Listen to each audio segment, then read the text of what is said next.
কুমিল্লা ১৪ গ্রামে হানিফ পরিবহন নামে একটি বাস নিয়ন্ত্রণ হারিয়ে গাছের সাথে ধাক্কায় ৩ জন নিহত হয়েছে। এই ঘটনায় আহত হয়েছে অন্তত ১০ জন। দুপুরে ঢাকা চট্টগ্রাম মহাসড়কের জগন্নাথ দিঘি এলাকায় ঘটে এই দুর্ঘটনা।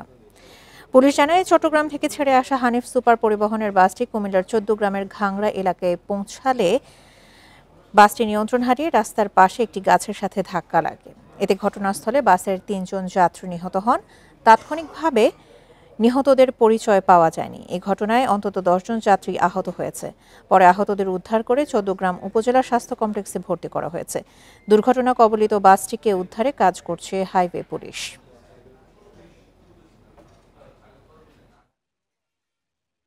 তো উনি যায় দৌড়ে বলতেছে রে বাতি যে এই অবস্থা, তোর কাকা তো অ্যাক্সিডেন্ট করছে। তখন আমরা জানি না যে কাকা আর নাই। সকালে রওনা দিয়েছে, আসার পথে এই অবস্থা।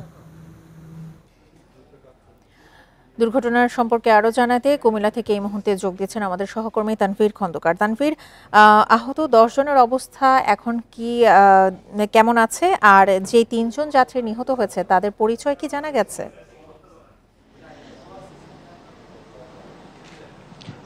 চৌদ্দগ্রামে যে দুর্ঘটনাটি ঘটেছে সেটি কিন্তু বেলা 10:30টার দিকে ঘটে। আমরা যেই আহত ১০ জনের কথা শুনেছি তাদের মধ্যে কিন্তু ৫ জনকে ঢাকা মেডিকেল কলেজ হাসপাতালে নেওয়া হয়েছে বলে স্থানীয় সূত্রে জানতে পেরেছি, এবং অন্যান্যরা কিন্তু কুমিল্লা মেডিকেল কলেজ হাসপাতালে চিকিৎসা নিচ্ছে। তাদের মধ্যে যারা ঢাকা গিয়েছে তাদের অবস্থা আশঙ্কাজনক।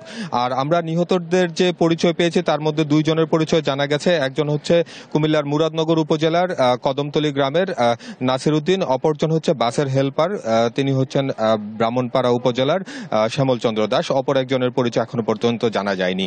আর দুর্ঘটনার কারণ সম্পর্কে আমরা আসলে হাইওয়ে পুলিশের কাছে জিজ্ঞেস করছিলাম, তারা এখনো সেটি বলতে পারেনি। তবে বাসে যারা ছিলেন সেই প্রত্যক্ষদর্শী, তাদের সাথে আমরা কথা বলেছি। তারা যেটি বলছে যে বাস যখন চালক চালাচ্ছিলেন সে সময় তিনি ফোনে কথা বলছিলেন এবং তাকে বারবার যাত্রীরা নিষেধ করছিল যে বাস চালানোর সময় যেন ফোনে কথা না বলেন, কিন্তু তিনি সেটি শুনেননি। পরবর্তীতে এই অসচেতনতার কারণেই বাসটি নিয়ন্ত্রণ হারায় এবং আমরা দেখেছি যে বাসের সামনের একটি চাকা কিন্তু ফেটে আছে। অর্থাৎ অসচেতনতার কারণেই এই দুর্ঘটনা বলে কিন্তু বাসে যারা যাত্রী তারা কিন্তু বলছে। তবে আসলে তদন্তের মাধ্যমে বের হয়ে আসবে দুর্ঘটনার মূল কারণ কি। আর যারা আহত হয়েছেন তাদের অবস্থা গুরুতর বলা যায়, কারণ আমরা শুরুর দিকেই শুনতে পাচ্ছিলাম যে 3 জনেরও বেশি মানুষ মৃত্যুবরণ করেছে, কিন্তু পরবর্তীতে পুলিশ আমাদেরকে নিশ্চিত করেছে এই পর্যন্ত 3 জনের মৃত্যু হয়েছে।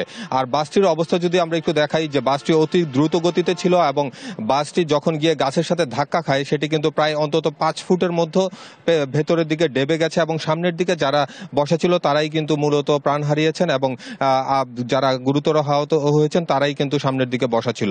এছাড়া কি বাসের সামনের যে অংশটুকু সেটি সম্পূর্ণ চূর্ণ বিচূর্ণ হয়ে গেছে, সেটি কিন্তু আমরা স্পষ্টত দেখতে পাচ্ছি। আর হানিফ পরিবহনের যে বাস সেটি মূলত হানিফ সুপার, সেটি হানিফ পরিবহনের কোনো বাস নয়। সেটি চট্টগ্রাম থেকে মুরাদনগর আসা যাওয়া করার একটি বাস এই রুটেই চলাচল করছিল। সেটি আজ সকালে চট্টগ্রাম থেকে মুরাদনগরের উদ্দেশ্যে যাচ্ছিল এবং সেই যাওয়ার পথেই কিন্তু এই দুর্ঘটনা ঘটে।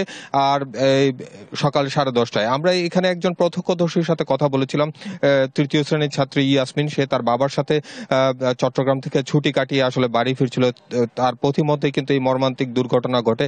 সে কিন্তু সকালে দুর্ঘটনা ঘটলো এখনো পর্যন্ত কিন্তু জানে না তার বাবা মৃত্যুবরণ করেছে, কারণ এমন মর্মান্তিক মৃত্যু কিন্তু প্রতিনিয়তই ঢাকা চট্টগ্রাম মহাসড়কে ঘটে থাকে এবং যেটি পুলিশ এবং আমাদেরকে বারবারই জানা যে তদন্ত সাপেক্ষে দুর্ঘটনার কারণ তারা জানাবে এবং যারা এই জন্য দায়ী তাদের বিরুদ্ধে ব্যবস্থা নেওয়া হয়ে থাকবে, কিন্তু সেসব আসলে কখনোই বাস্তবায়ন হয় না।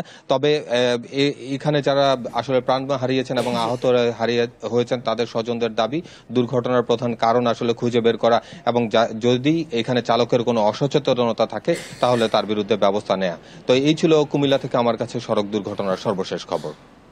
কুমিল্লা থেকে সড়ক দুর্ঘটনার বিস্তারিত জানাচ্ছিলেন সহকর্মী তানভীর খন্দকার।